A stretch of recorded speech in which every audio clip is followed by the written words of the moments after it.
J'appelle donc maintenant Monsieur Jean-Luc Moret, directeur de l'EEAP de Canis à Marseille, qui va, je pense, laisser la parole, d'après ce qu'il m'a dit, pour commencer leur intervention commune, à Monsieur Paladoyan, kinésithérapeute en visio. S'il vous plaît, Monsieur Moret, c'est à vous. Voilà, je vais donner la parole effectivement à Monsieur Paladoyan qui se trouve à Marseille parce qu'il est pris par le temps aussi.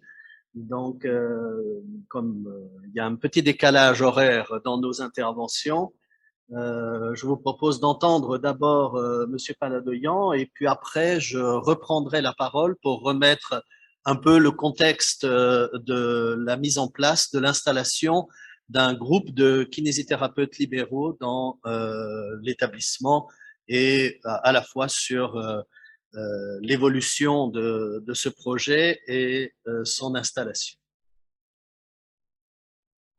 Recording in progress.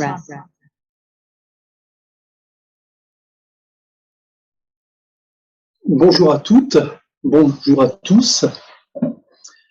Merci de m'accueillir. Je me présente, Frédéric Palais-Yaudan. Je suis kinésithérapeute depuis bientôt 30 ans. Rapidement, je me suis orienté donc vers la pédiatrie, en libéral, suite à des rencontres que j'avais fait à l'époque lors de mes stages à Necker et à la Fondation Saint-Jean-de-Dieu à Paris. Je vais être bref. Si je suis parmi vous aujourd'hui, c'est pour relater mon expérience, mon vécu d'activité libérale au sein d'une structure où Monsieur Moret, directeur du centre de Canis, m'a accueilli. Je tiens à préciser que je suis le porte-parole de personne. Ma réflexion s'articule autour de deux questions. La première question, c'est quid de la présence d'un libéral au sein d'une structure? Je crois qu'hélas, la réponse est simple. D'un côté, nous avons des enfants avec des troubles moteurs qui nécessitent, dont l'état de santé nécessite une prise en charge, une poursuite des soins. Et puis de l'autre côté, une pénurie, une carence de salariés due à une reconnaissance salariale sur le bulletin de salaire totalement indécente. Donc, j'aurais tendance à dire que j'interviens dans cette structure un peu par défaut. C'est triste à dire, mais c'est la réalité.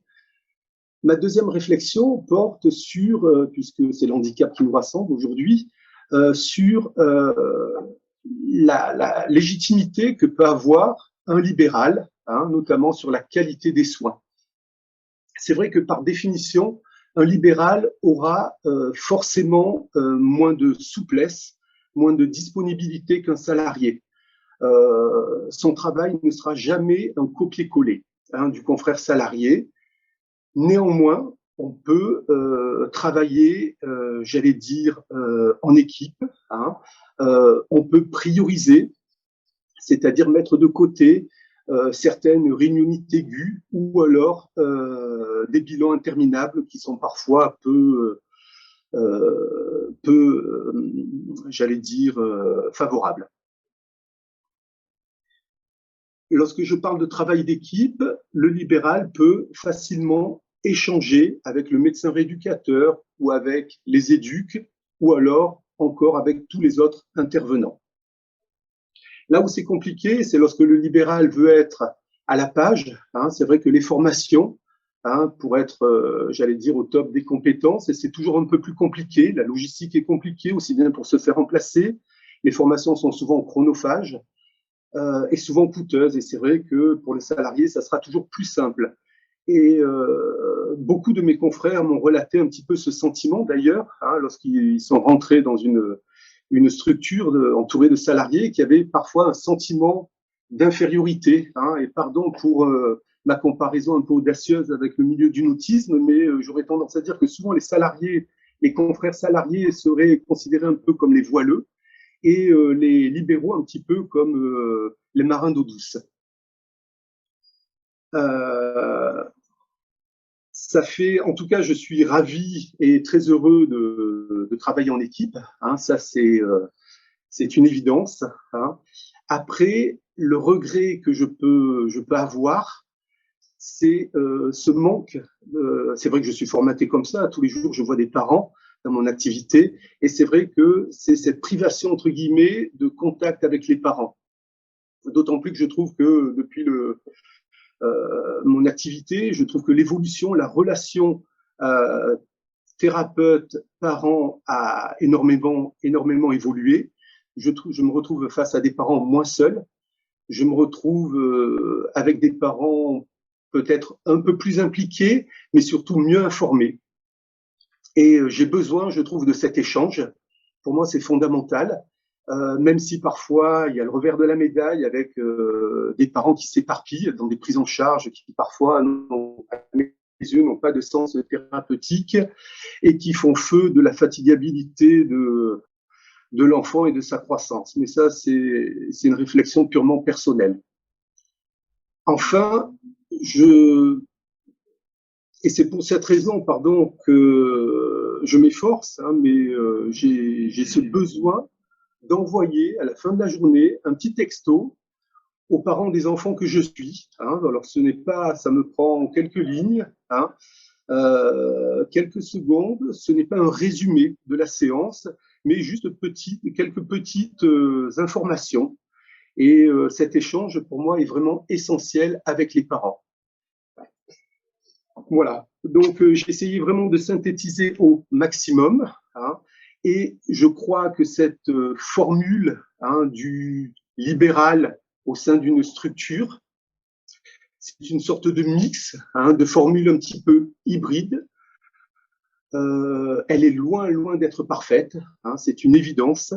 Je crois également qu'on peut tous le regretter et je crois que nous pouvons tous croiser les doigts pour qu'un jour, enfin, il y ait des salariés avec j'allais dire, rémunération digne de ce nom. Voilà. Je vous remercie de votre attention. Vous avez compris, je pense que la clarté du dispositif était importante, que les choses sont entendues entre nous, qu'il y a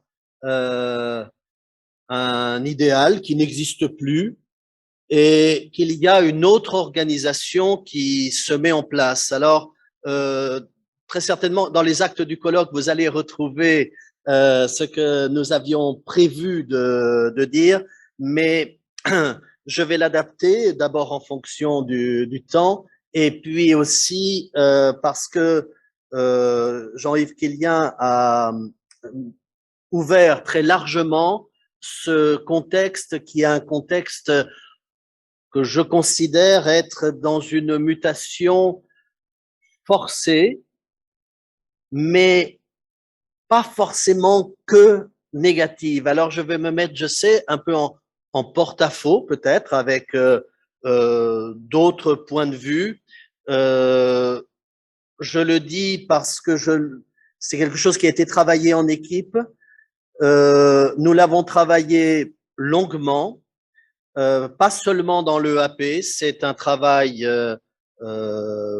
associatif avec un autre établissement, l'IEM Saint-Is.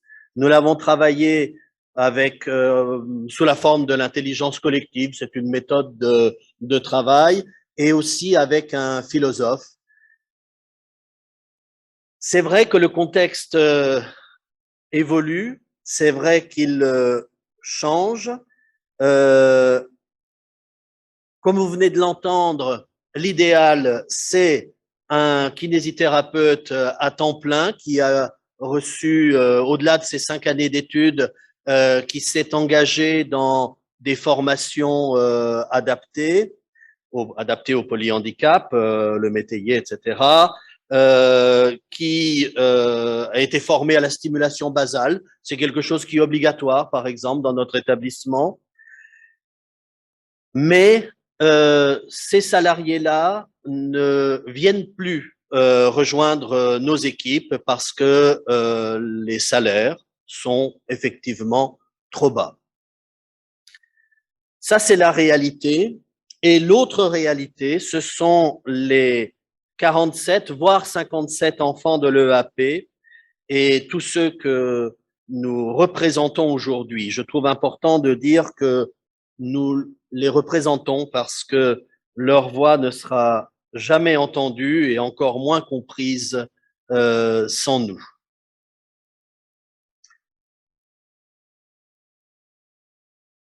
Le contexte de l'EAP, ce sont au départ 3 ETP de kinésithérapeutes et il se trouve que le dernier salarié à mi-temps quittera ses fonctions dans les jours à venir.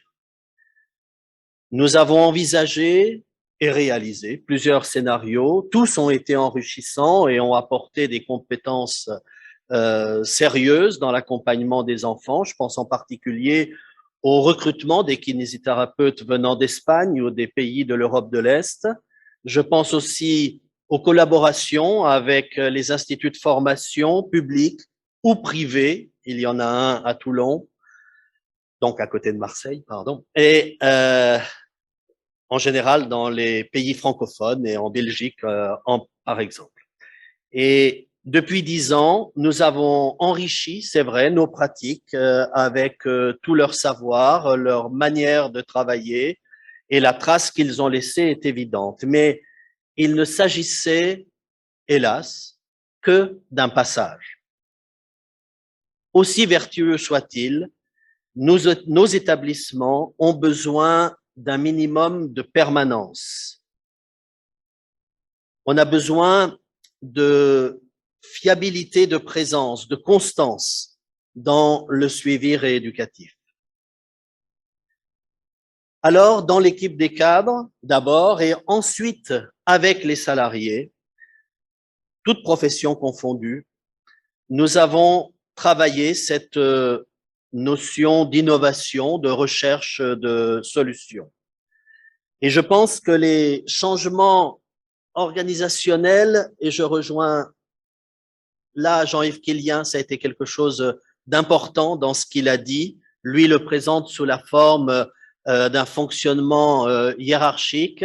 Je vais vous le dire autrement, mais ça revient au même. Je pense que les changements organisationnels ne peuvent s'élaborer qu'en concertation. Et peut-être après être allé relativement loin de la question immédiate, à savoir comment répondre aux besoins de 80 actes de kinésithérapie par semaine. Si l'on cherche à tout prix à répondre à ce besoin en partant des solutions existantes, en partant des contraintes qui délimitent notre action, à l'évidence, on court à l'échec. Or, notre mission, c'est de répondre à des prescriptions médicales, donc à un besoin indiscutable.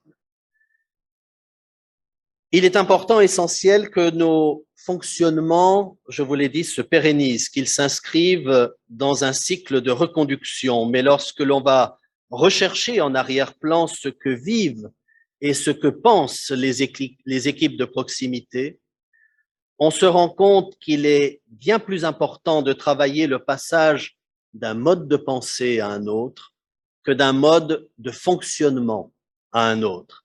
Et l'élaboration du besoin par l'équipe de proximité, j'entends par là l'équipe éducative au sens large du terme, cette élaboration est issue d'une observation attentive de l'enfant dans les moindres détails du quotidien et dans l'échange régulier avec les parents. Et la question sous-jacente à cette démarche est celle du partage du savoir et de l'adaptation des langages. Est-ce que nous acceptons de donner à un autre professionnel un point de vue dans le langage qui est le nôtre? Comment un membre de l'équipe éducative peut-il adresser son observation à un rééducateur avec son langage? Et en retour, comment un rééducateur peut-il recevoir cette observation et lui donner une consistance dans sa pratique professionnelle? Voilà, ces questions ont été au cœur de la mise en cohérence de l'accompagnement de l'enfant et ce travail nous a permis d'élaborer plusieurs points. En particulier, je vais en relever un qui est important et qui concerne le projet d'accompagnement, le projet personnalisé d'accompagnement, un travail sur le recueil des attentes et surtout le décodage des attentes. Ce décodage, il est complexe. Nous venons de l'entendre de la part du kinésithérapeute qui va essentiellement au domicile. La demande des familles, c'est une demande souvent de rééducation intensive. Il faut trouver cet équilibre entre la demande de rééducation et l'équilibre éducatif aussi dont l'enfant a besoin. Toujours est-il que pendant le confinement, nous avons voulu être présents à la fois auprès des familles qui ne pouvaient plus fréquenter l'établissement, des enfants qui ne pouvaient plus fréquenter l'établissement, mais mon lapsus voilà, est révélateur. C'est les parents qui ont demandé quand même notre présence. Et puis aussi être présent. Nous avons 60 enfants en liste d'attente pour 47 accueillis officiellement aujourd'hui. Donc, vous prenez un peu le delta. 60 enfants que nous connaissons parce que nous les avons tous reçus au moins une fois pour les connaître parce qu'ils sont adressés auprès de nous par la MDPH. Et nous avons proposé de les accompagner à partir du domicile. 25 ont répondu. Nous pouvions pas vraiment faire beaucoup plus, c'est vrai, mais cela a généré l'idée d'une équipe mobile à domicile qui, aujourd'hui, sur les fonds propres de l'association, donc de l'établissement aussi, accompagne 10 enfants. Mais ça n'est pas un dispositif pérenne, c'est juste une autorisation sans financement. Vous voyez combien nous sommes dans quelque chose. Voilà, on va voir ce que ça va donner. Aussi l'inclusion de 2 adolescents dans des activités socioculturelles, c'est à l'initiative des parents, je le précise. Nous suivons cette démarche. Et puis l'accueil, voilà, de 5 kinésithérapeutes libéraux, et je vais bien sûr développer leur mode d'intervention. Et puis la création, enfin, d'un poste d'aide kinésithérapeute, et vous verrez que ce poste-là est important. Alors, est-ce qu'il s'agit de devenir des prestataires de services ou de poursuivre un accompagnement individualisé? Cette question nous est revenue souvent et la question, elle est légitime, cette question. Je pense que ici, personne n'imagine délaisser la précaution de l'accompagnement au profit de l'efficience.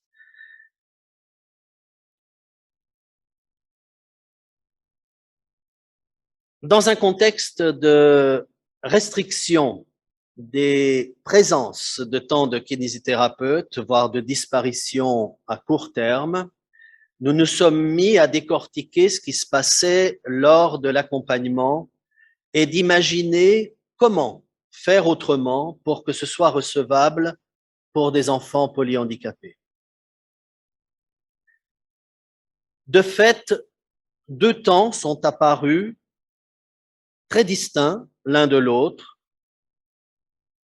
La rencontre de l'enfant au sein du groupe éducatif et l'acte de rééducation en tant que tel. Est-ce qu'il est possible d'aménager ces 2 temps sans les dissocier?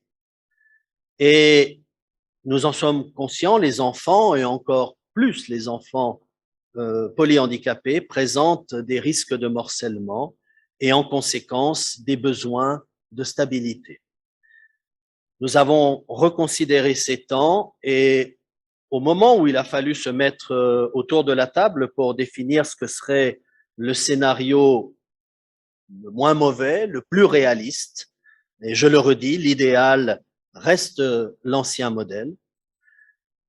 Pour paraphraser un conférencier, alors dont j'ai oublié le nom, donc il va bien m'excuser si jamais un jour il tombe sur ce texte, euh, lors d'un colloque, j'ai entendu que il fallait considérer la part variable des choses, c'est-à-dire l'innovation, le nouveau modèle, et la part invariable, l'état de base et la singularité de la personne handicapée.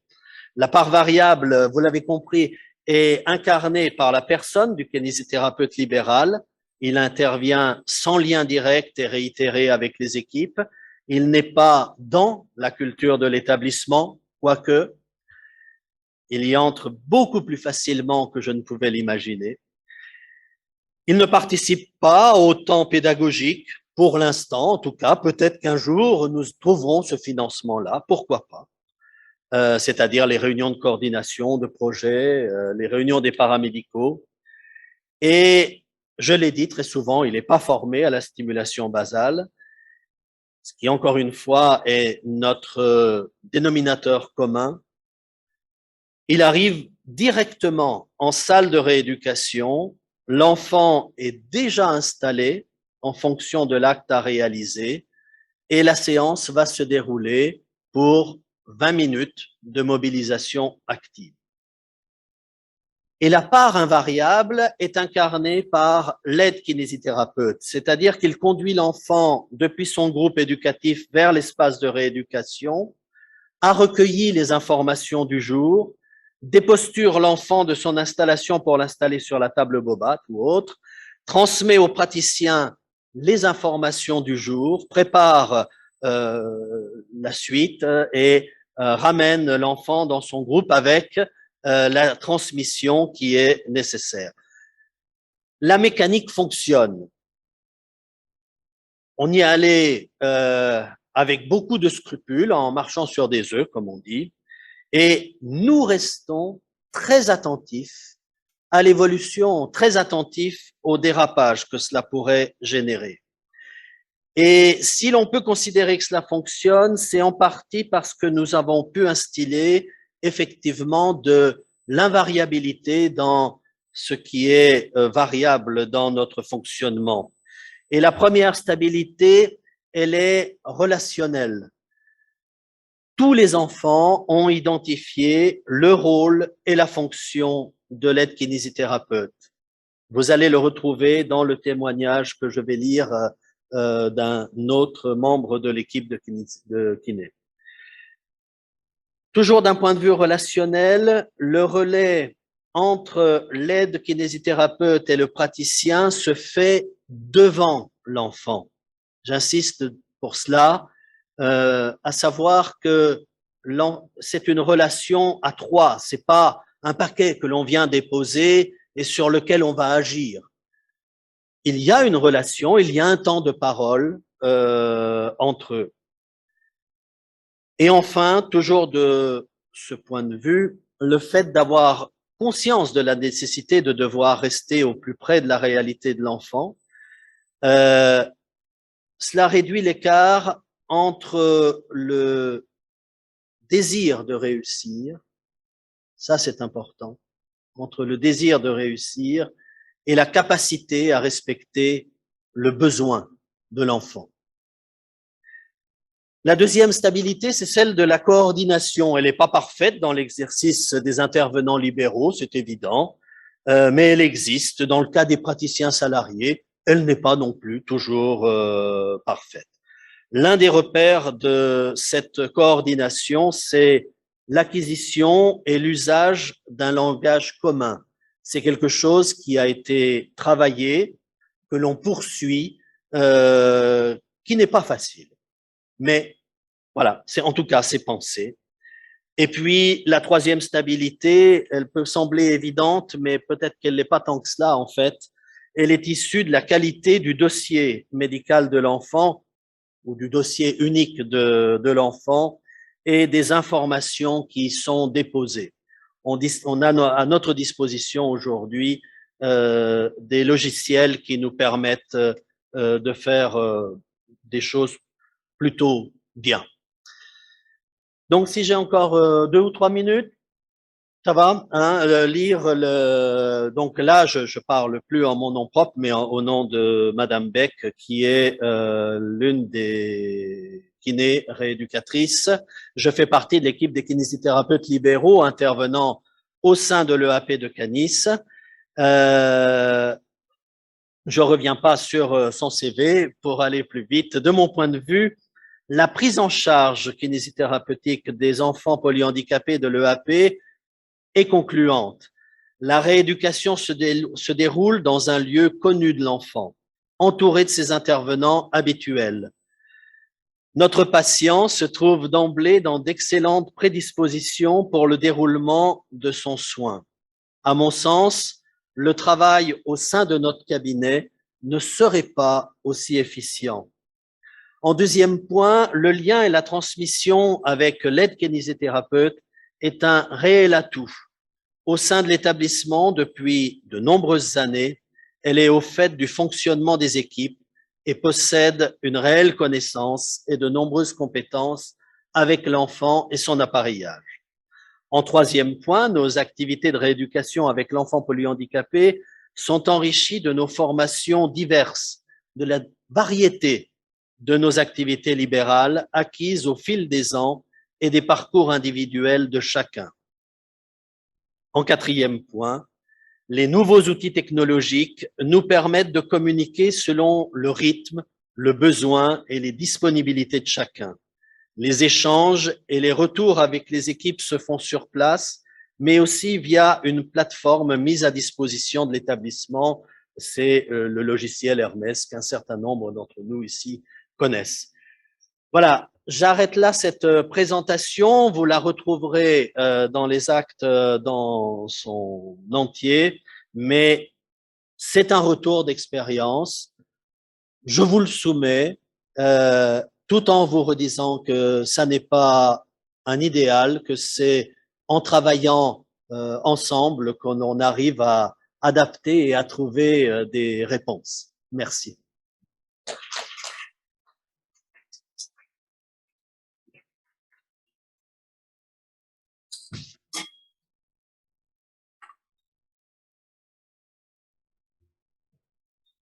Merci beaucoup, Monsieur Moret, pour ces réflexions riches, effectivement, les témoignages des 2 kinésithérapeutes qui ont eu la gentillesse de participer à cet après-midi et votre propre réflexion quant au recours à l'exercice libéral de la kinésithérapie pour permettre les soins, et même à un nombre d'enfants étendu par rapport à ceux que vous accueillez dans votre établissement. Merci beaucoup.